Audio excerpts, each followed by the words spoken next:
Bonsoir, bonsoir, bonjour, c'est Congo News 24. Chers téléspectateurs, comme toujours avant de commencer notre émission, nous disons merci à Dieu.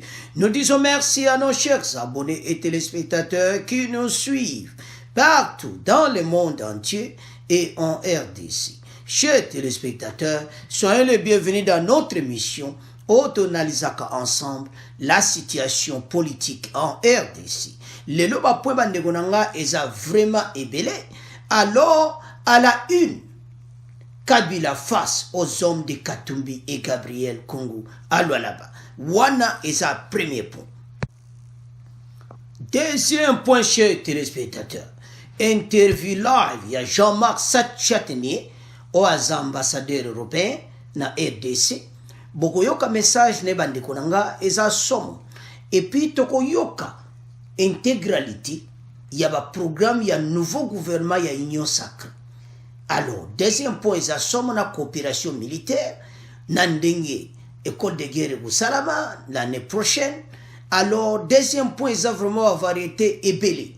Tokoyoka extra, et puis toko développer ensemble. Troisième point, chers téléspectateurs. Député Moindo, une motion contre Ilunga Soki.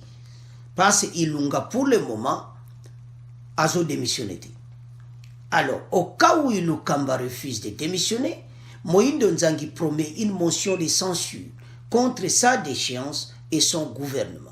Donc, comme étant Oyo, il a une motion. Donc, ce Oyo a démissionné. Alors, Azaka a résisté. Alors, semaine Oyo va passer déjà avertissement que ce qui a démissionné, Oyo koye les assommes, toko développant ensemble, toko yoka, Oyo bazobong sapona ilunkamba. Alors, chers téléspectateurs, premier point, parlons ici, il y a arrivé, il y a Kabilana. Là-bas, et puis na chef lié au Babengi Kolwezi. Alors résistance, il y a Osaka Nanamote, aux hommes de Katumbi et Gabriel Congo. Donc, à côté de la résistance, parlons un peu de la résistance. Pourquoi cette résistance? Bandegonangai, durant les 20 ans où Yazaki na pouvoir, partout, il y a un problème. Batu bazaleka na situation difficile ezala na loi là-bas. Et belé bazaki même emprisonné. Et belé bazaki na souffrance à kosaka na muti. Alors, lelo y a monique terrain liboso ya ko kende ezakuna. Oui. Ba préparer tout na batu na et tout ça. Mais côté mususu résistance va préparer en makasi. Donc Kabila face aux hommes de Katumbi et Gabriel Congo. Bandeko, Batouba souffra pendant des années. Le loba ya kubetele maboko. Il y a un groupe à Batouba kutelema. Ba résistant bazanga kate. Ba telemelaki. Donc il y a mona qui la facilité tant komaki. Bande ko après bani ko yelengai. Abane bena ko mona boye donc en public kutu mikolo ezati. Mikolo pas de public. Kako bo mona qui arrivé wana ti lelo. Na public a soute. Donc eza somme. Alors tant bâti résistance. Bazakuloba est clairement qu'on rappelait impunité pendant les 20 ans, les loyaux, babetelo maboko. Comment? C'est impossible, bazana raison. Les hommes de Katumbi et de Gabriel Congo bazana raison. Kotala combien de fois les gens ont souffert. Donc c'est partout en RDC. Alors, et pele ba monanaki ba e ba telemaki ba yambaki mais ba résistant ba telemaki ba lobaki non on n'acceptera pas. Bandeko oyoka pena balobi ne que tokozala na parole moko tokoyoka et ça que nous avons un seul président de la République, c'est Félix Tshisekedi Tshilombo. Donc eyeli epenangai bandeko bikomele na suka ba jet privé ba loué to yebite ndene kosuka bandeko masolo yo e banda kaka boyi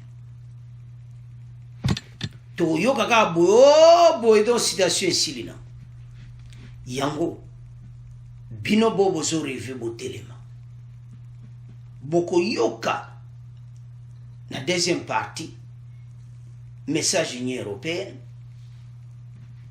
ba feuille de route oyo fatia bongisi et ça somme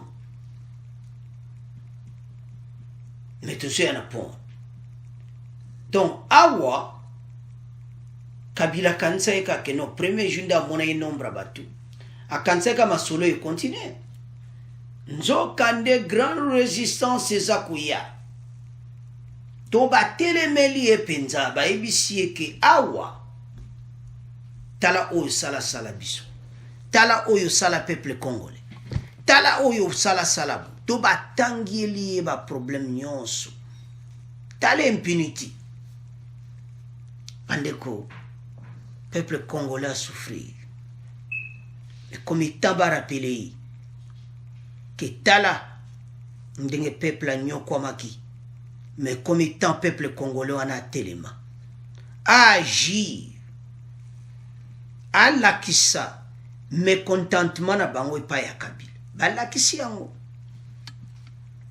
yango bomona titre za que face aux hommes de Katumbi et Gabriel Kumonza batelemi penza ba patriote do batelemi batelemeli Kabila bayebisi en face yazana discours monté ya kopesa botika na koyoka discours ti contenu na ngozani na ebite tozana bikina papier contenu que voilà j'ai fait des meilleures choses à RDC voilà discours impunité discours ya ko beta batu ko soksa batu pendant les 20 ans impunité partout liberté d'expression et droits de l'homme bafoués yana zo kamwa bate bele bazo kumisa bazo loba ke voilà bayambi Kabila na kolwezi et tout ça mais dit alobi nini. C'est ça la question qu'on se pose. Tango azumi croit alobi nini. Voilà les mots que Kabila a dit. Que je ne suis pas venu pour un meeting. Je suis venu vous saluer. Parce que je vous aime. Parce qu'il n'y a pas de contenu. Il n'a pas de message. Message ni na kopesa. Ndenga tambola kawana. Suku bino bozela kaboyo ka message na ye. Na ebita. Pasa koloba nini. Message ezala ke ndenge banyoko pendant 20 passe vous allez okoyepsa batu na yote pour appeler bangote. Bola mosaela bangote. Mais ya kolobelo côté. Nous avons suivi les discours à Fachi. Vous avez Azoyeb sa peuple. Voilà ce que je voulais faire. Yé Akolobanini. Pendant les 20 ans. Badjuke sa pays par terre. Mande comme message mon côté. Yangwana koutane ba résistance. Ndenge biso ba Congolais tozo kansa. Ki akei oboy. Bandeko. Eza mawa. Azani kamba olobati. Don agenda na yo balobaka agenda mobulu. O présenter ni na agenda. Agenda tondi na bambeba. etondi na baboloko etondi na bafimu agenda etondi oyo na kutindika bato no bagaz lacrymogène. C'est quoi agenda nini bakopesa biso na batalwala bepe bakamwe alobi loko te na bato batelemaki bayaki aloke na pembeni bapatriote batelemaki balobi biso toye koyebisa ye ete tala oyo asala mabe na peuple congolais barapele ye mabe na ye donc agenda na ye etondi na bambeba donc agenda oyo kalinga apesa discours etondi na bambeba ntango atalaka bo atalaka bo non na opesa discours te ya solo aopesa discours ni discours bapesaka ozoyebisa peuple bamo ya kitoko me bamoni ya kopesa peuple congolais peuple na kolwezi basouffra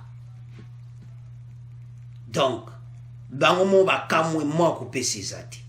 Alors chers téléspectateurs totiki premier point na bino tokomoleka na deuxième point. Alors chers téléspectateurs deuxième point oyo tokobanda avec feuille de route ya faci ya union sacrée.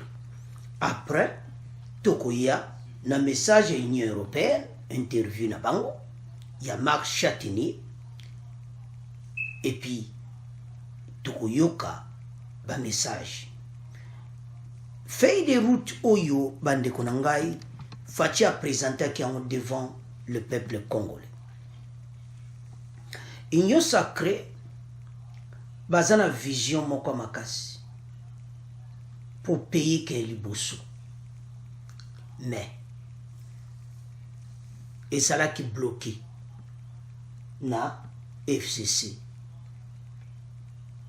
Alors faci a montré il faut avoir direction il y a union sacrée pour batam samboka pays et que ça l'avance na feuille de route toko yoka na école de guerre ou yoko salama l'année prochaine et puis ba projet belé coopération militaire avec les États-Unis donc ba programme vraiment belé situation la paix à l'est et pena préoccupation mon makasi faci a expliqué kiango faci a vu les besoins du peuple congolais tali titi a lebi te et comitant tout soit peuple congolais ou tout était peuple ba député au bazana bonne volonté ba rejoindre biso na union sacrée. Alors faci a présenté qui fait de route na message ezala ki kitoko bandeko na ngai faci a vivre ba makambo moko aza ko expliquer yango biso tozomona okaka boyi mais eza ba fait moko mawa ko vivre na batu oyo bamitali kaka bango moko il s'en fout malanku bazwa ba jet privé bakena mango zwa tana bango kotambola que ba raisonner pour le peuple congolais. Ce peuple là a beaucoup souffert. Peuple on a sous peuple te oyo a continué ko vivre vie moko y a ba difficulté. Non. Potentialité biso zanango bambongo zo kende wapi. Un groupe à batu bazwa mena ba minere na biso bazwa ba makambo ebele ba tiango en otage. Comme ça peuple a s'en sortir penati. Mais oya nzambe oyo batu baza ko prier butu moi. Maboko kokate. Yango mone beteli bango yo ka kano pene beteli bango donc eyeli bango pena ngaiko o boyo ka mikole kunka union sacrée et ko boma FCC. Mais c'est vrai. Parce que union sacrée ba une certaine vérité. ba ye pour la lumière mais bao bazaki on a travailler na mulili. Alors toyo ka feuille de route oyo bongo to continuer mission na biso. Le président Tshisekedi s'est exprimé devant les deux chambres du Parlement réunies en congrès, une semaine après avoir fragilisé la majorité parlementaire de son prédécesseur Joseph Kabila et rompu leur accord de coalition. Il a jugé nécessaire la formation d'un gouvernement d'union sacrée de la nation qui travaillera en harmonie avec les chefs de l'État dans ses discours annuels sur l'état de la nation. La feuille de route du prochain gouvernement qui sera issu de la nouvelle coalition nous engagera sans répit, a-t-il ajouté. Le président gouvernait depuis janvier 2019 avec les FCC, les Fonds communs pour le Congo de l'ancien président Kabila. Les FCC qui détenaient les postes de Premier ministre, les 2/3 des quelques 65 ministres, la majorité à l'Assemblée et au Sénat. M. Tshisekedi, qui souhaite désormais une nouvelle majorité parlementaire, a remporté une importante victoire la semaine dernière, la destitution de la présidente pro-Kabila de l'Assemblée, approuvée par une majorité de 281 députés sur 500. Le président a salué le dénouement exemplaire de cette crise politique, ce qui constitue un indice sérieux de maturité politique. Sur le plan diplomatique, le chef de l'État a annoncé la reprise de la coopération militaire avec les États-Unis. Dans le même ordre d'idées, j'annonce la création d'une école de guerre en RDC l'année prochaine, fruit de la coopération avec la France, a-t-il annoncé. La situation sanitaire en cette année 2020 reste préoccupante, notamment avec la pandémie à Covid-19. Le président Tshisekedi en appelle à la vigilance de tous face à la remontée des cas de Covid-19 qui se confirme davantage avec cette deuxième vague, notamment à Kinshasa. Alors, chers téléspectateurs, nous avons suivi. Donc, fait la coalition Oyo, et ça, la présence, il y a union sacrée. Et on se montre partout, Mikolo, sauf Talika na net kabo, Talika na réseaux sociaux. Et comme ka union sacrée, et ko boma FCC. Et ça, y solo. Et bomi pena FCC. Bazana plasté. Parce que bazaye ko batama, na makambo, toi ma be, oyo bomba kanga. Alors babimi na poisa bandeko eloko nyonso mabe ntango bozo bomba yango ekobimi ekobeta kano nde baza koregrete oyo kaka ke biliaki bango bikoki do banzela na bokenda ba jet privé ekosuka mpe oyo kabe makambo to esuki kuna bandeko eza somo reprise ya coopération militaire na États-Unis, école de guerre au Salama, na France, donc makambo vraiment belé et au Salama. Bandeko, situation que ça a résolu. Feuille de route wana, ezaka une partie, il y a message à Fachi. Où est l'accès comment, union sacrée va travailler pour le peuple. Fachi avait même parlé pour l'électricité. Namai. Et puis, citation Yamabunda. Ndenge nini démocratique. Oyo kaka. Donc, démocratie n'a qu'à aider ces autres se présenter la façon mon kitoko. Alors, bande konangai. Citation Yangwana. Tolande biso nyonso. Et nini zapena clair do batu oyo dossier na bango ekoti pena mobulu do bazoluka kote nini ba okende ko batama na ebite pour situation eza mobulu bande konangai situation eza mobulu kolona ou situation boy vraiment bande konangai na ebite so ba ko batama wa psycho ba komi na problème sérieux parce que ba salimbe ba mingi ba salima be mingi union sacrée et ko bebisa makambo na bango nyonso ba réunion na bango nyonso ko panza misala na bango nyonso mabe do ba makambo nyonso ba bonse contre le peuple congolais ba panzani ba luki ba nzelane na okimira do mawatu. Alors chers téléspectateurs, chers internet, tout l'andi yango, tout le cas directement, na message, il y a Jean-Marc Châtenier, qui est Jean-Marc Châtaignier. Bandeko, as ambassadeur de l'Union européenne à RDC. Il a expliqué position na bango.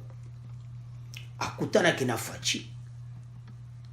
Message pe ba pesa ki bango ensemble na ambassadeur États-Unis bango nyonso a pesa ki pa ya Kabila ko yebse ki accepter discours ya union sacrée.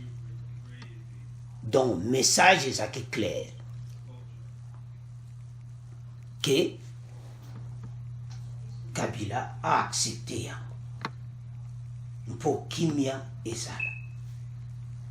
Alors, bah accepter parce que Azaïna a choisi il fallait que Mayango. Alors Jean-Marc Châtaignier bah tenir la question belée.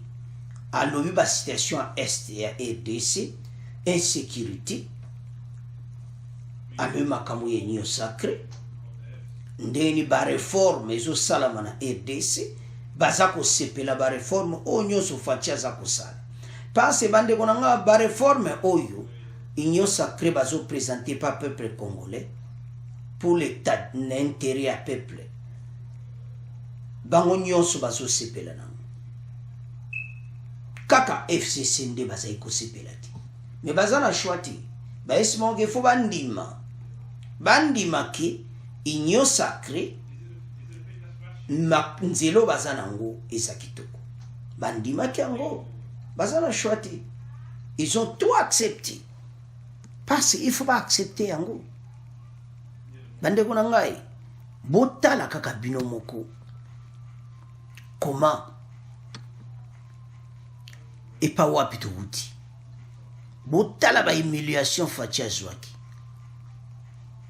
yango ambassadeur européen aye koloba beaucoup yo interview nae azai vraiment clair na ba poignons abanina ba réforme au fatia za kusala akena situation à l'est de la RDC alobi pona défense bande kona ngai soko moni bato bakanga payer en otage ezaba niveau belé.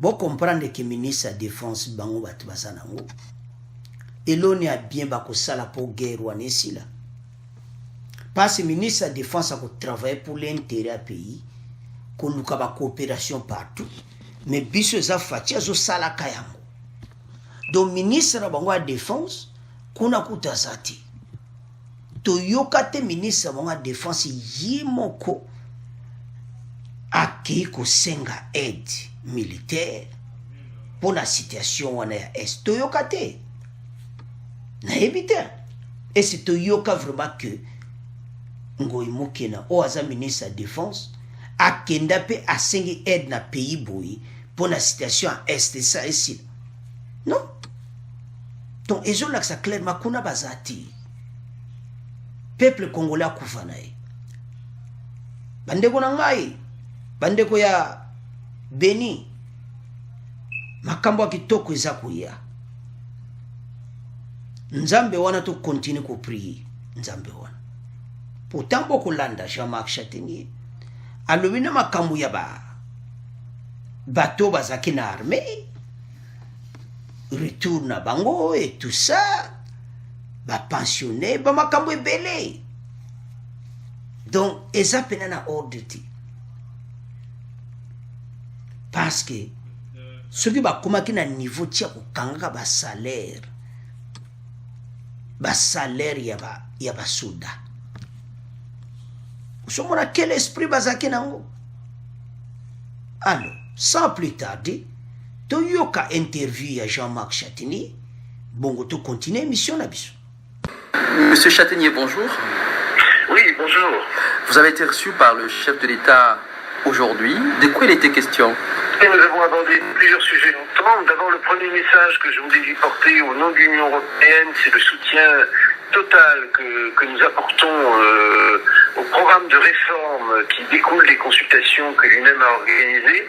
Il y a beaucoup de réformes qui ont été demandées par la population congolaise en matière de paix et de sécurité, notamment dans l'est du pays, en matière de démocratie, de gouvernance démocratique, de réforme électorale, en matière de développement inclusif pour tous et toutes, et en particulier les femmes et les jeunes. Et donc je voulais lui porter le message au nom de l'Union européenne et de nos États membres que nous soutenons véritablement ce programme de réforme. Donc ça a été vraiment le premier objet de notre entretien. Le second objet a plutôt porté sur la présidence de l'Union africaine que la République démocratique du Congo va tenir à partir de février prochain. Et donc là aussi notre souhait d'accompagner cette présidence congolaise de l'Union africaine. Et le troisième sujet, marginal, plus ponctuel, mais c'était la confirmation que je lui ai fait officiellement que nous prolongions le régime des mesures restrictives individuelles pour un certain nombre de personnes de l'ancien régime qui sont gravement accusées d'atteinte aux droits humains. Donc c'était vraiment les trois sujets de notre discussion. Alors si on prend juste deux réformes majeures, la première au niveau de la sécurité, pour vous, quel serait votre apport en particulier dans les cadres de ces réformes, dans le secteur de la sécurité? Nous avons échangé sur la paix et la sécurité, évidemment dans l'Est du pays, qui est un grand facteur de préoccupation pour moi et pour nous, pour l'Union européenne. C'est un sujet bien sûr qui taraude aussi le chef de l'État, qui m'en a parlé encore aussi cet après-midi. Deux axes me semblent très importants. Un, c'est véritablement d'accompagner la mise en œuvre d'un programme de désarmement, démobilisation, réinsertion communautaire efficace pour les anciens combattants, les combattants des groupes armés. Mais qui soit respectueux, d'abord qu'il n'y ait pas d'impunité pour ceux qui ont commis des actes graves, et donc que soient traduits en justice ceux qui ont commis des actes graves, et que ne soient réinsérés que ceux qui n'ont pas commis ces actes répréhensibles pour la justice, et ensuite donc accompagner un développement communautaire, donc qui accompagne non seulement les anciens soldats des groupes armés, mais aussi les populations et toutes les populations environnantes. Donc véritablement avoir un DDR qui soit efficace et qui réponde aux besoins. Et puis ensuite, bien sûr, avoir un travail sur tout le système d'état de droit, tout le système sécuritaire, qui va de l'appui à l'armée, et c'est aussi un sujet que j'ai confirmé au chef de l'État, c'est que nous allions poursuivre notre appui à la réforme des forces armées, à la police, à la justice, et véritablement réaffirmer la présence de l'État sur tout le territoire de la République démocratique du Congo. Oui, en ce qui concerne le DDR, on parle de plus en plus de DDR communautaires. Quel serait votre appui par rapport à ces secteurs? Parce qu'on sait par exemple que ça soit dans le nord ou le sud Kivu ou encore à Ituri, il y a eu des combattants qui se sont rendus et qui étaient prêts pour ces programmes de DDR, mais qui finalement sont rentrés qui ont repris leur activisme. Aujourd'hui, on sait que ce secteur manque cruellement de moyens, de fonds.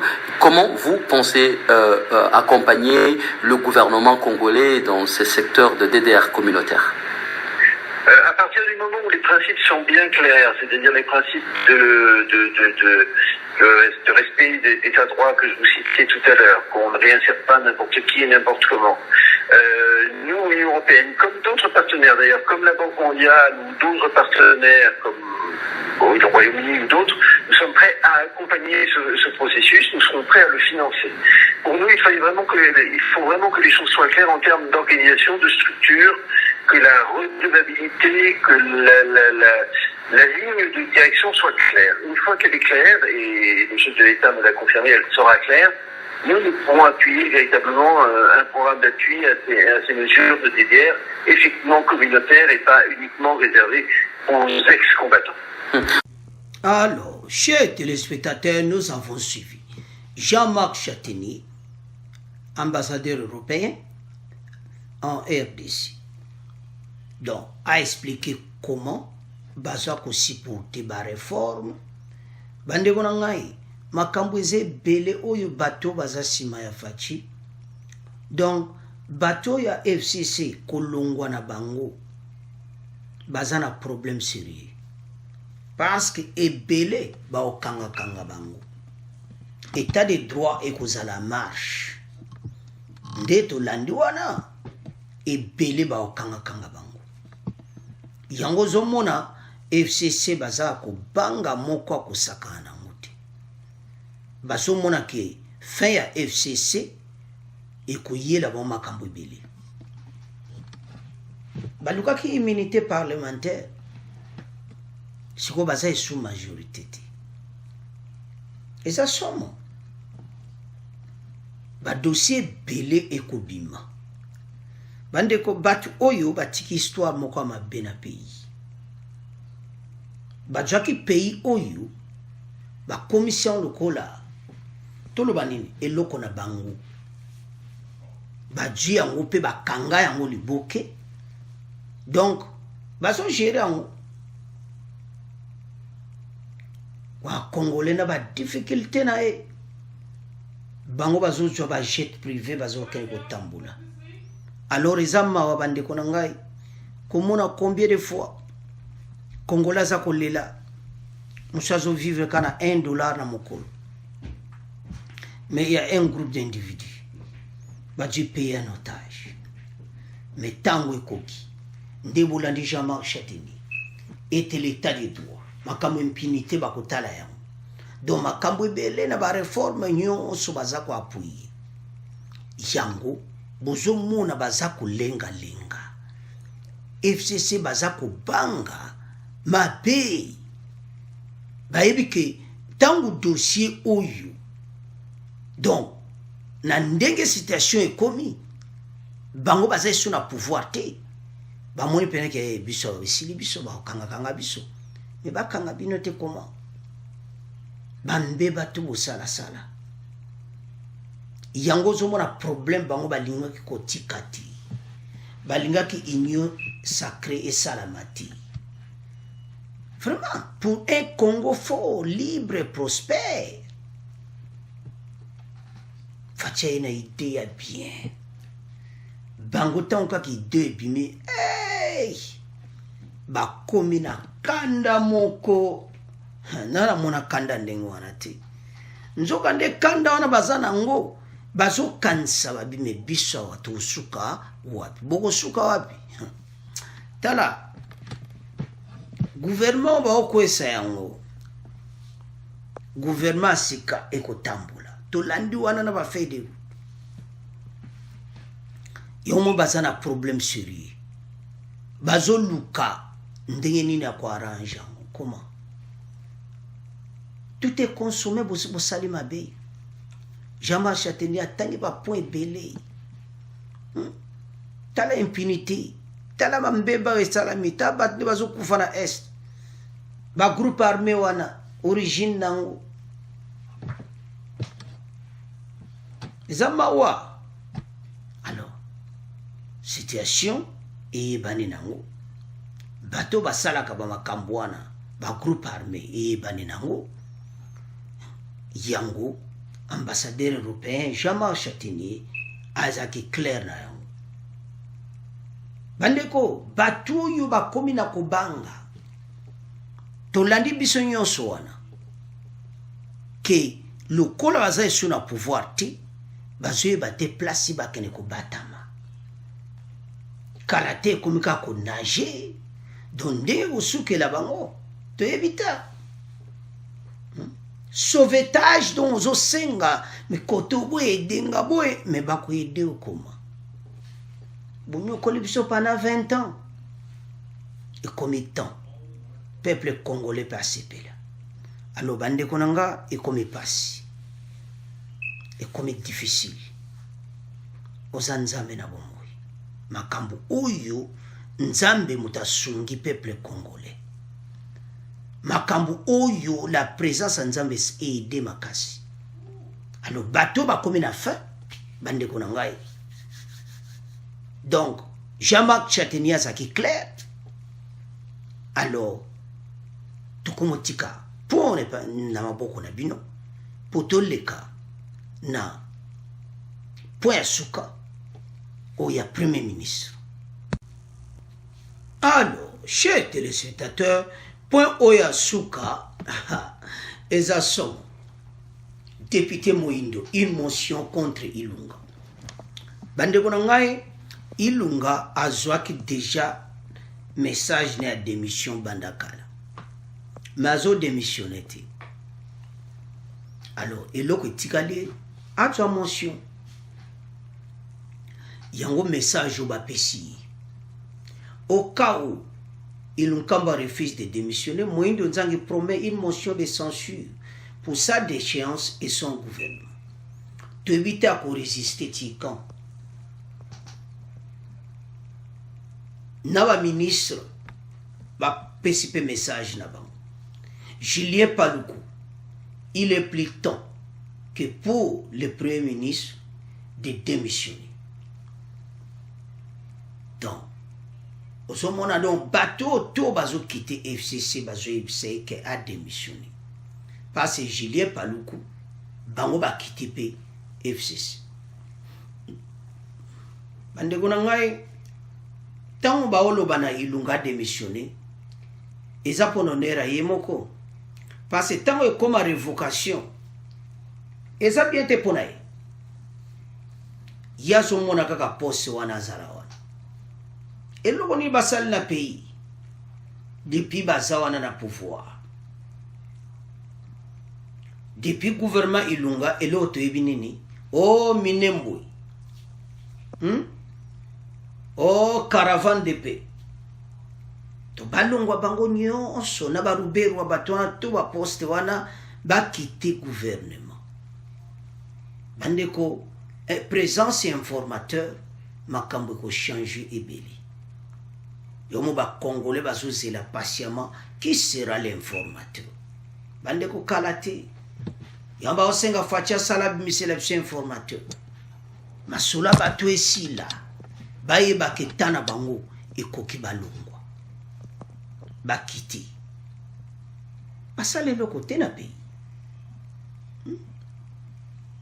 do pays depuis bango bakoti mawa parce que les mêmes so taliba ministre so ba juba poste clé wana les mêmes bango bazaina ministre pendant 20 ans la majorité aussi alors ba ministre wana nyonso tamba yena vision à FCC parce que majorité za bango ilona kitoko ko bim FCC jamais ko bim c'est lo kitoko parce que déjà mission na bango ezaka pona bango moko bakansaka jamais pona peuple congolais eza pasi pe mawa ezo senga ete batu oyo ba comprendre donc Ilunga pena démissionner mbara moko yao moindo a ebisie que mention parce que mention les pesa kama oyebi eza soni eza soni pona ye de toute façon ba révoquer kalati parce que constitutionnel ba ebisi o démissionner te allez vous a révoqué yango message o kokoya bande konanga ezali pasi ezali mbawa situation oyo bato oyo il faut ba comprendre comme étant batika RDC batika ba poste wana ministériel batasika ba travailler pour le peuple congolais parce que tala beaucoup changer na no ba ministre ndenge nini mais ceux qui basaka ka dirigé par FCC et kozaka ndenge moko comment dit ba juba ministre sika ba cheche bangwana mais basangana akala ngoy moki na zai ministre de défense pendant les 20 ans aussi mais ba yeko tia elisusu ce n'est pas possible ezamba wa alors eloko mota kitoko FCC bakomemela Congolais. Donc Ilunga et comme temps à démissionner Congolais batamusa mboka na bango. Union sacrée baya na makambo bien batamusa mboka. Congolais lembi Congolais atali gauche atali droite espoir ekomika na union sacrée. Yango ekomika miso na biso mikolo oyo informateur abima. Masolo etambola toyebisaki bino. Yana otala bandeko mususu nga na zabo atala kote bozabo ya koto. Makambo ezande kitoko na union sacrée.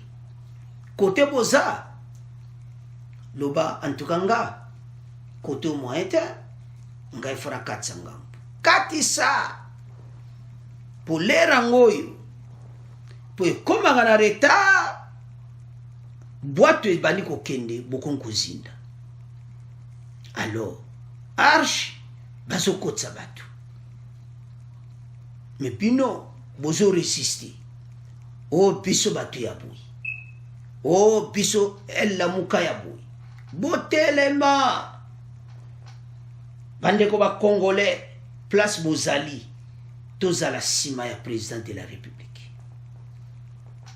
Union sacrée ko bota mbuma kitoko pona nga ndeko na ndeko Congolais toko sepela mboke ko avancer makamba kitoko ko salama yango bandeko na ngai. Départ ya Ilunga, arrivé ya informateur, gouvernement Sika et Tambola. Alors chers téléspectateurs, batu oyo et logo monta kitoko ba memela ki peuple. Donc motion va préparer pour la bango. De l'autre côté, à cause de la révoquée à ce moment par le président de la République. Parce que baza sous majorité et logo monté à zo maintenir wana. Ba ministre bazo senga démissionner à bango moko à FCC. Ou déjà bazo quitter de toute façon. Alors les commettants biso nyonso to soutenir l'union sacrée. Batoyo ba démissionner. Tu as un nouveau gouvernement. Tu comme il a fait mission, bon abonner massivement, bon continuer à supporter. Merci de vos commentaires, Nabino. Au revoir, à la prochaine.